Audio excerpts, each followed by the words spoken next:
నమస్కారం, welcome to I dream. ధర్మ మార్గం కార్యక్రమానికి స్వాగతం. నేను మీ విజిత. ప్రస్తుతం మనతో పాటు ఉన్నారు ప్రముఖ జ్యోతిష పండితులు సుభాష్ శర్మ గారు. ఇప్పుడు వారితో మాట్లాడి మరిన్ని విషయాలు తెలుసుకుందాం. నమస్కారం గురుగారు. శ్రీమాత్రే నమః.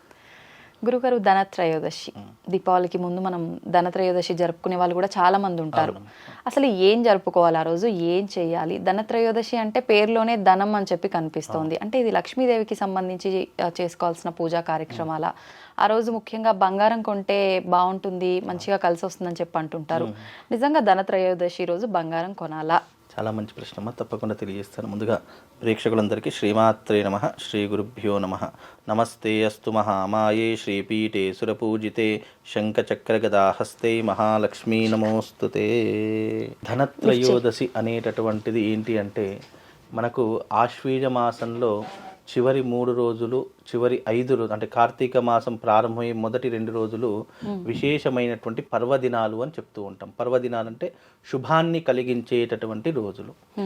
మనకు దీపావళి పండుగ అంటే 5 రోజుల పండగగా చెప్తూ ఉంటారు. దీన్ని పంచ పండగలు అని కూడా పిలుస్తుంటాం. దీపావళి పండుగను కూడా పంచ పండగలు అని పిలుస్తూ ఉంటాం. 5 రోజులు తప్పకుండా 5 రోజులు జరుపుకుంటేనే దీపావళి పూర్తయినట్టు, అంటే పూర్తిగా మనం ఆచరించినట్టు. నేను ఒక దీపావళి చేసుకుంటాను, మిగతా 2 రోజులు చేసుకోను అంటే నువ్వు ఆ దీపావళి పండుగ పూర్తిగా చేసుకోలేదు అని అర్థము. దీపావళి పండుగ ఎట్లా చేసుకుంటాం అంటే, ధనత్రయోదశి మొదలుకొని బలిపాడ్యమి, అలాగే భగని అస్తభోజనం వరకు చేసుకోవాలి. అంటే మనకు 5 పండుగలు ఏమొస్తాయి? మొదటిది ధనత్రయోదశి, రెండవది నరక చతుర్దశి, మూడవది దీపావళి అమావాస్య, నాలుగవది బలిపాడ్యమి, తర్వాత భగిని హస్తభోజనము అని పేరు. యమద్వితీయ అని కూడా అంటారు కదా, యమద్వితీయ అనేటటువంటిది కూడా పిలుస్తాం. అంటే ఆ రోజు.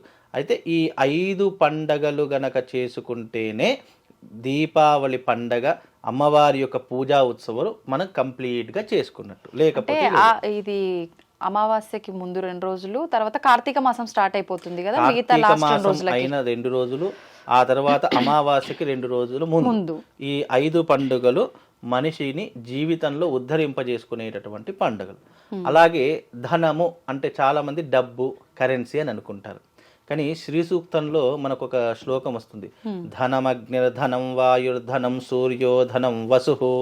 అంటే ధనం అంటే అర్థం ఏంటి అంటే, నీరు ధనముతో సమానము, తిండి ధనముతో సమానము, వాయు ధనముతో సమానము, అగ్ని ధనముతో సమానము, భూమి ధనముతో సమానం. పంచభూతాలు ఏవైతే ఉంటాయో, అందుకే ధనం అగ్నిర్ధనం వాయుర్ధనం సూర్యోధనం వసు. వసు అంటే భూమి అని అర్థము. అట్లా ఈ పంచభూతాలు ఆత్మికమైనటువంటి ఏవైతుంటో అవి ధనముతో సమానం. జీవితంలో ఎంత డబ్బున్నా, ఎంత ఏదున్నా మనం డబ్బుని తినలేము, ఆహారాన్నే తినాలి. ఎంత డబ్బున్నా డబ్బుని తాగలేము, నీటినే తాగాలి.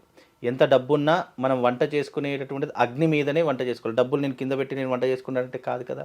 అలాగే నువ్వు ఎంత ఎత్తుకెదిగినా నడిచేది నేలపైనే. మరి అంటే ధనానికి మూల కారణం ఏంటి? ఈ 5 మూల కారణాలు. వీటిని పూజించాలి. అందుకే మనము ఆ రోజున పంచభూతాలను పూజిస్తాము, అగ్నిని పూజిస్తాము, అంటే దీపాన్ని పూజిస్తూ ఉంటాము. అలాగే మనము ఆ రోజున చక్కగా పిండి వంటలు చేసుకుంటూ ఉంటాము, భగవంతునికి నైవేద్యాలు పెడుతూ ఉంటాము, విశేషంగా దాన్ని పూజిస్తూ ఉంటాము. అలాగే ఆ రోజున మనము గాలిని కూడా పూజిస్తూ ఉంటాము, నీటిని కూడా పూజిస్తాం. నీటిని అంటే కలశ పూజ చేసేటప్పుడు పూజలో మనం నీరు లేకుండా పూజ కాదు. ఇలా పంచభూతాత్మికమైనటువంటి వస్తువులు ప్రతిదీ కూడా పూజనీయమైనటువంటి వస్తువులు. అందులోనూ ధనత్రయోదశి అంటే అర్థం ఏంటి అంటే, పురాణ గాథలు ఒక 2 కథలు చెప్తారు, అంతకంటే ఎక్కువ చెప్పను, 1 నిమిషంలో ముగిస్తాను. సాక్షాత్తు శ్రీ మహాలక్ష్మీదేవి క్షీరసాగర మథనం జరిగేటప్పుడు దాని నుంచి ఉద్భవించినటువంటి తల్లి శ్రీ మహాలక్ష్మి. మహాలక్ష్మి పుట్టినరోజుగా కూడా ధనత్రయోదశిని జరుపుకుంటాము. అలాగే ధన్వంతరి భాండాగారం, వైద్యులకు ప్రధానమైనటువంటి ఈ ఔషధ భాండాగారం ధన్వంతరి భాండాగారం అంటారు. ముఖ్యంగా డాక్టర్లు, ఆయుర్వేదికులు ఎవరైతే ఉన్నారో ఆ రోజున చాలా విశేషంగా పండుగను జరుపుకుంటారు. ఆ రోజు ధన్వంతరి పూజను చేయాలి. మహాలక్ష్మి పుట్టినరోజు కాబట్టి మహాలక్ష్మీదేవిని పూజించాలి. అలాగే ఆ రోజున ధనత్రయోదశి రోజున బలి చక్రవర్తి కూడా తన యొక్క జీవితాన్ని చాలించినటువంటి రోజుగా అని కూడా చెప్తూ ఉంటాము.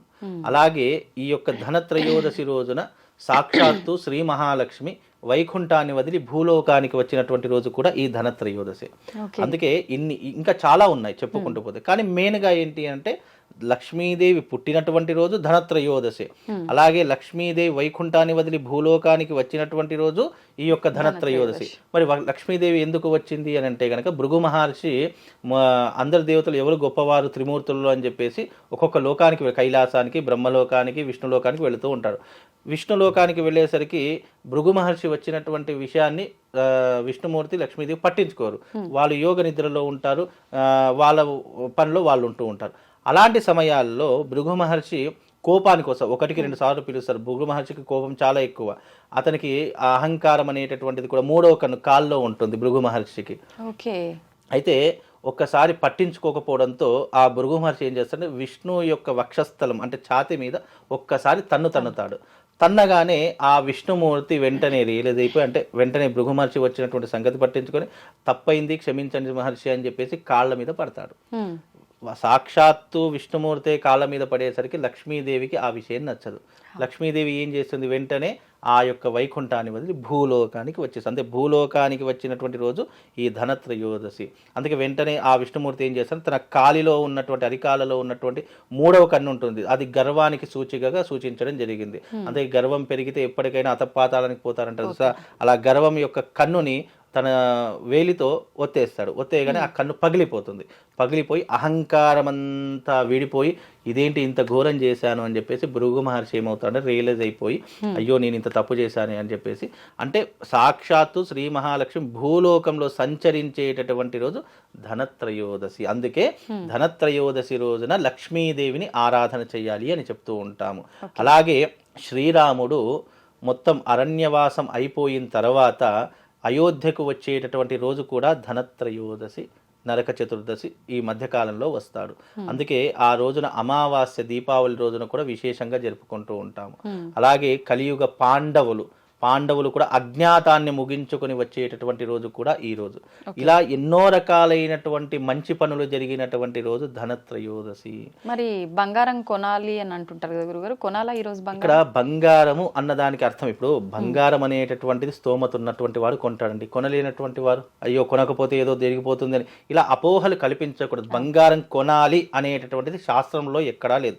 బంగారానికి మించినటువంటి గొప్పనైనటువంటి ధనము ఇంతకుముందు చెప్పాను, శ్రీ సూక్తంలో ధనం, అగ్నిధనం, వాయుర్ధనం, సూర్యోధనం, వసువు అని చెప్పేసి మనం పంచభూతాలను పూజించడమే ధనము. నువ్వు ఎంత ధనం సంపాదించినా ఒక 4 మెతుకుల కోసమే కదా.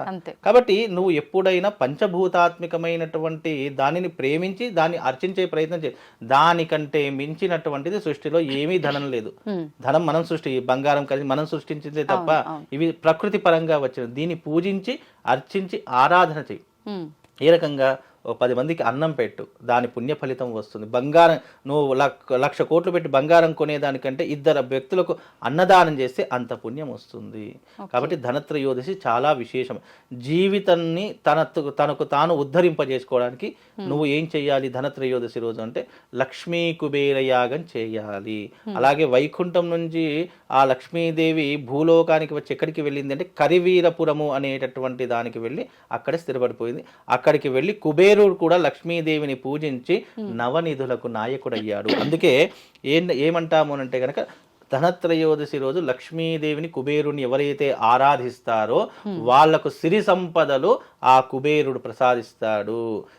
అప్పుడు లక్ష్మీదేవి వరం ఇస్తుందట కుబేరుడికి. ఏమని అంటే, కుబేరా నువ్వు నేను వాళ్ళ వైకుంఠం వదిలిన తర్వాత మొట్టమొదటిగా నన్ను పూజించావు కాబట్టి భూలోకంలో ఎవరైతే మన ఇద్దరిని కూడా కలిపి ఏకీకృతంలో పూజ చేస్తారో వాళ్లకు సిరి సంపదలను కలగజేస్తాను, కటిక దారిద్ర్యం నుంచి విడనాడి వాళ్ళ అపర కుబేరులను చేస్తాను అనేటటువంటి వరాన్ని కుబేరుడికి ఇచ్చింది. అందుకే ధనత్రయోదశి రోజున కుబేరుణ్ణి ఆరాధించాలి, లక్ష్మీదేవిని ఆరాధించాలి, గణపతిని ఆరాధించాలి, యమధర్మరాజుని ఆరాధించాలి, ధన్వంతరిని ఆరాధించాలి. ఈ 4 ఆరాధిస్తే తప్పకుండా విశేషమైనటువంటి పుణ్య ఫలితాలు కలుగుతాయి. అందుకే నేను ఎవ్రీ ఇయర్ ఏం చేస్తానంటే, మామూలుగా చాలామందికి కటిక దారిద్ర్యం అనుభవిస్తున్నటువంటి వారు, అప్పుల బాధలు అనుభవిస్తున్నటువంటి వారి కోసము ఎస్పెషల్లీ నేను లక్ష్మీ కుబేర యాగాన్ని చేస్తూ ఉంటాను. ఆ యాగంలో చాలామంది పాల్గొంటూ ఉంటారు. కాబట్టి ఈ లక్ష్మీ కుబేర యాగం అందరూ చేసుకోలేకపోతారు. కాబట్టి మనం ఏం చేస్తాం, సామూహికంగా చేసి అందరికీ అక్కడ ఉన్నటువంటి ప్రసాదాన్ని కొరియర్ ద్వారా పంపించడం జరుగుతుంది. ఎందుకు అంటే అందరూ బాగుండాలి, అందరికీ అమ్మవారి అనుగ్రహం కావాలి. కాబట్టి ఎవరికి తెలియచ్చు, తెలియకపోవచ్చు. కాబట్టి తెలిసినటువంటి వాళ్ళు వచ్చి చేయించుకుంటారు. రాలేనటువంటి వారు ఏం చేస్తారంటే, గురుగారు మేము ఈ లక్ష్మీ కుబేర యాగంలో మేము కూడా భాగస్వాములు కావాలని చెప్పి చాలామంది తమ గోత్రనామాలు ఎంటర్ చేసుకొని పూజ చేయండి అని చెప్తూ ఉంటారు. కాబట్టి చాలా మట్టుకు లక్ష్మీ కుబేర యాగము ఆ ధనత్రయోదశి రోజున ఎవరైతే ఎస్పెషల్లీ చేస్తారో వాళ్ళకు దారిద్రాలు, అష్టదారిద్రాలు తొలగిపోయి జీవితంలో సుఖ సంపత్తులు, భోగభాగ్యాదులు అనుభవిస్తారు. ఆ రోజున ధనత్రయోదశి లక్ష్మీదేవి భూలోకంలో సంచరించేటటువంటి రోజు, అందరినీ కూడా కాచుకునేటటువంటి రోజు. కాబట్టే లక్ష్మీదేవిని పూజించాలి అని చెప్తూ ఉంటారు. ధనత్రయోదశి రోజున విశేషంగా బంగారం కొంటే మంచిదే, వెండి ఆభరణాలు కొన్నా మంచిదే. ఆ రోజున లక్ష్మీదేవికి సంబంధించినటువంటి పూజా వస్తువులు కొంటూ ఉంటారు. అయితే మనం ఎప్పుడైనా ఈ వ్యాపార స్థలంలో ఉన్నటువంటి వారు ఏం చేస్తారంటే, ఆ రోజున మొత్తం క్లీనింగ్ చేసుకొని పటాలన్నింటినీ కూడా క్లీనింగ్ చేసేసుకొని ఏం చేస్తారంటే, ఆ రోజున అలంకరణ చేసి ఎక్కడి పటాలు అక్కడ పెట్టేసి మరునాడు తెల్లవారి నరక చతుర్దశి, అమావాస్య, దీపావళి పూజ రోజున అన్ని పూజలు చేసేస్తూ ఉంటారు. కాబట్టి ఈ ధనత్రయోదశి జీవితాన్ని ఉద్ధరింపజేసుకునేటటువంటి త్రయోదశి. ఆ రోజున వీలైతే లక్ష్మీ కుబేర యాగం చేసుకునే ప్రయత్నం చేయండి, లేదా కనీసం అర్చించే ప్రయత్నం చేయండి. ఇంట్లో ఉన్నటువంటి వారు ఒక లక్ష్మీదేవి పటాన్ని ముందర పెట్టుకొని ఒక మంత్రం చెప్తాను, ఆ మంత్రం చదువుకోండి, విశేషమైనటువంటి లాభం కలుగుతుంది. అది శ్రీ మహాలక్ష్మికి సంబంధించినటువంటి మంత్రం. ఓం శ్రీం హ్రీం క్లీం ఐం శ్రీ మహాలక్ష్మీ నమః అనేటటువంటి మంత్రాన్ని 108 పూసలు గల మాల తీసుకొని 108 సార్లు జపం చేసుకొని చక్కగా అమ్మవారికి నమస్కారం చేసుకోండి. మీ ఇంట్లో ఉన్న దారిద్ర్యాలన్నీ తొలగిపోతాయమ్మా. చాలా చక్కగా వివరించారు గురుగారు. ధన్యవాదాలు. శ్రీమాత్రే.